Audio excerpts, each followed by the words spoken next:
It's time to give you an overview and talk about the plan. I'm building the biggest yurt on the internet. It's actually two yurts mashed into one. A 44-foot diameter monstrosity with a 16-foot yurt crow's nest coming out the top. To my knowledge, I'm the first person to do it, and I did it alone in my workshop over the course of 6 months, filming every second. I've previously covered building the lattice for the 16-foot yurt, as well as the rafters and compression ring in part 2. In part 3, I showed the construction of the custom skylight and gave a taste of the big yurt build with the largest compression ring ever built in part 4. In this video, I'll show you how I built the platform for the crow's nest, as well as the walls that would support it. But first, a general discussion on yurt platforms. There's kind of two ways to skin a cat. You can either frame traditionally, with all of your framing square and parallel to each other, like you would see in a regular house, or you can frame the platform radially, like spokes of a wheel or pie slices. In some of the pre-made platforms that you can buy from other yurt manufacturers, you will see that pie slice method. Partially because with a big enough platform, in order to be able to ship it down the road, it has to fit certain dimensions in order to be able to fit onto the truck and, just in general, in order to be able to be shipped. A 16-foot platform is small enough that if broken into two halves, you could ship that down the road. It's a little heavy and it's a little bit of a pain, but that's what I did for this build. This platform is not going to be shipped. This platform is going to be installed on site. In other instances, I could see doing pie slices. However, because of the unique nature of the Mega Yurt, we need stairway access to come up through the platform and into the crow's nest yurt. Radial framing does not allow a convenient or easy way to block off a stairway entrance. So half of this platform is going to be built in the traditional framing method and half with radial symmetry. You'll see what I mean later on. I just wanted to put that out there so that way as we watch the time lapses and I give you some information, I don't have to waste time explaining that. And I'll occasionally pop in from the edit bay with more details. One of the benefits of building the platform in two different halves and using both of the common styles of construction is that I get to discuss a little bit some of the pros and cons. Now, obviously, we're sort of trying to make a round peg fit into a square hole here. With traditional framing, it's a lot harder to frame the outer radius, but with radial framing, it's super easy. You'll see that I install all of the joists here long. I'll mark them in place later and cut them down, and that way everything is perfect. And all of the complicated angled cuts that you have to do in order to bridge the traditional framing method to make that radius disappears when you're using this radial framing. So when you're constructing your platform, consider that. I built my first yurt platform using traditional framing, and I regretted it. After that, I built drop girders, and with drop girders and radial framing, it is super easy. You can frame all of a yurt platform deck out in like a day or two, even by yourself. All right, well, maybe not by yourself, but I did it by myself. I kind of work like a squirrel on steroids, though. Now it's time to start installing the plywood. I'm putting down a nice layer of subfloor adhesive and screwing all the plywood down so I don't have any squeaks. I find that the easiest way to do the plywood here is to install the full sheets long and then come back with my router jig and cut a perfect radius. You'll see the router jig is just my router attached to a 2x6 or whatever that is. I think it's a piece of hemlock. Screwed in as a rotating point at the center, and then it performs a pretty beautiful cut. My blade was slipping, so I had to readjust. And the same thing on the other side. Now, if you've been watching my content at all, you'll know that I'm a huge fan of jigs, especially these router jigs. I mean, when you're a yurt builder, you're constantly building circles, and these router jigs, they're just the best way to do it. So you kind of have to love them. Now, normally you would have your rim board, and that would be 1.5 inches thick, and that would support the edge of the plywood all the way around your structure. But we can't get 1.5 inches thick piece of lumber to take this curve, so we're going to do it in two parts. I'm going to cut down some rips of plywood, and I cut the plywood for the decking 3/4 of an inch long, so that way as I install this piece of plywood along the rim, it actually supports that edge. When we go and do our next piece of plywood that wraps it, it's going to be cut a few inches taller to provide a backstop for the lattice on yurt raising day. We can fill in the last gaps there as we finish that support and make pretty quick work of flushing everything up and installing it.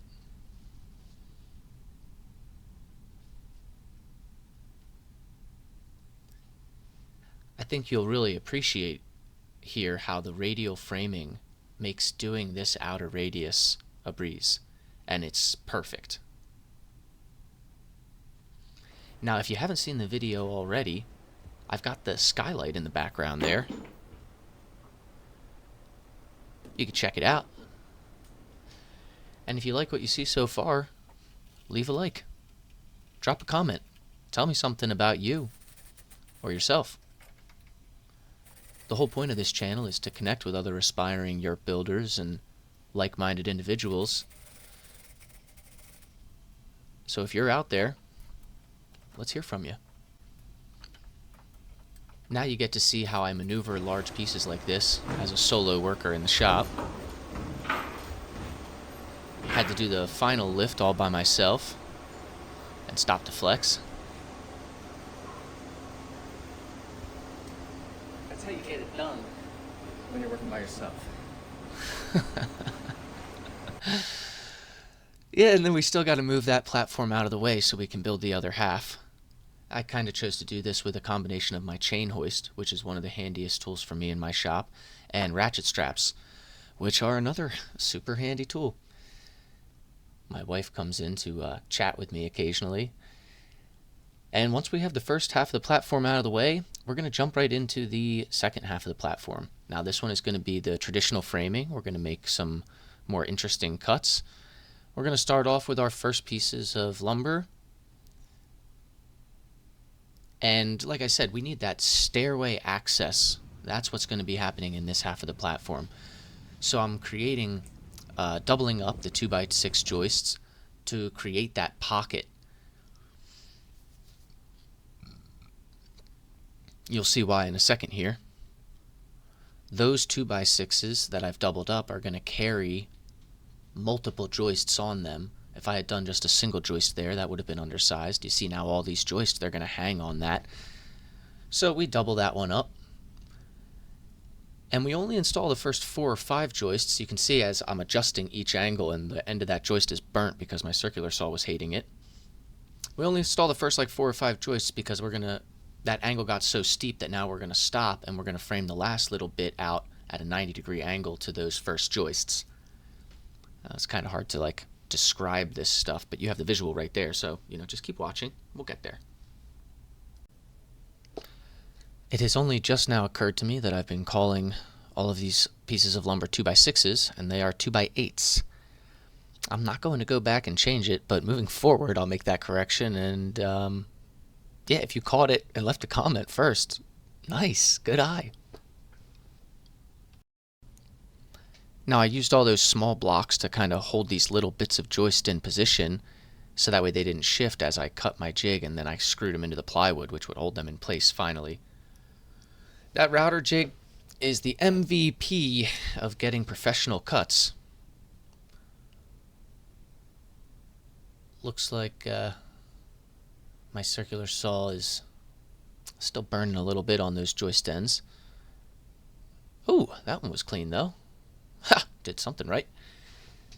And you see what I mean with those last little joist pieces being framed out the other way. We get our router jig, we fill out this last piece of plywood, one more piece of plywood left, and that finishes the decking in its entirety for the 16-foot yurt. We're going to go back and do that same method of installing a rim board in 2 pieces with a first layer of 3/4 inch plywood to support the decking plywood, and then another layer of 3/4 inch plywood over top of that in order to provide the backstop for the lattice. On the first half of the platform, I neglected to film that part somehow, and in this half I think I do show it.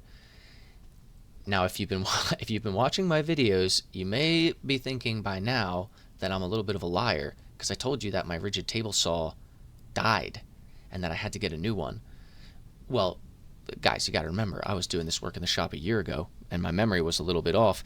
Turns out I did not get that new table saw until I began processing the lattice for the big yurt.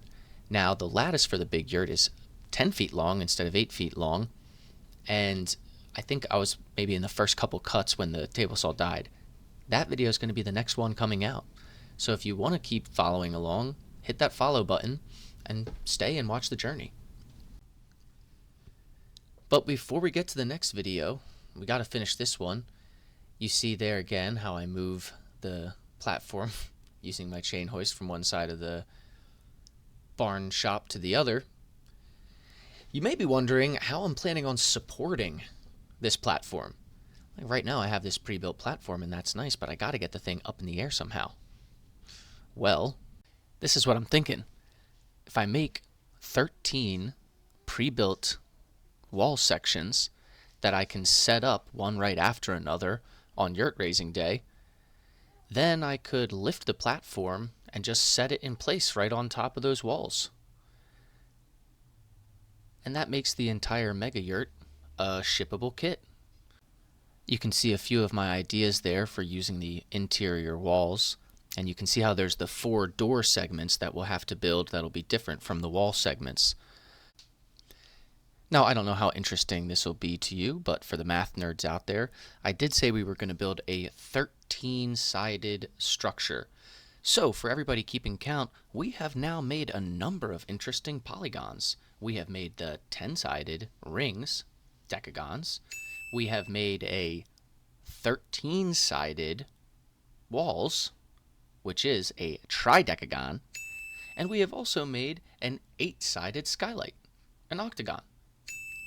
As we continue to build, I'll try to keep the polygon counter updated and keep you informed of all the unique shapes we're making. Whenever I can, I'm looking for ways to minimize waste in my material, and here you can see I'm using a full 4x8 sheet of drywall to do this wall. The clamp allows me to pull the wall and rack it using the square drywall as a reference.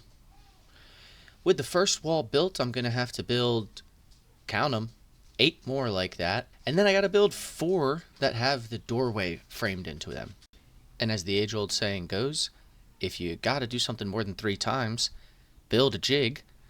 So you can see I built a small jig for spacing out the studs on the bottom part of that wall. It holds all the 2x4s in place for me right where I need them, and kind of makes doing the initial build pretty easy. Now you might be wondering why I'm only putting drywall on one side of the wall. Well, you need the drywall for the shear strength. Having all the drywall installed beforehand gives the walls significantly more rigidity and keeps them racked and true where you need them to be. However, still want to be able to leave the opportunity open for people to run whatever utilities they may need, so the interior of those walls is open and unfinished, allowing for whatever to be installed in the walls before drywall is applied afterwards. If you have any ideas for how I could have done this better, or if you think you have any ideas about your innovation at all, drop a comment and tell me what you got. I'm always looking for ways to improve my design, and I'm not prideful enough.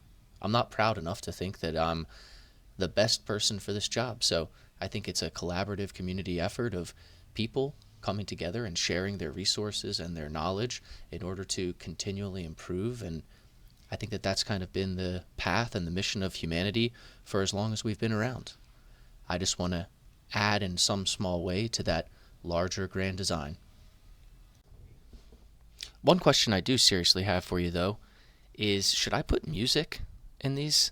It's kind of a pain in the butt to find music and put the music in, and I honestly don't want to. So if you guys like it without the music, please tell me.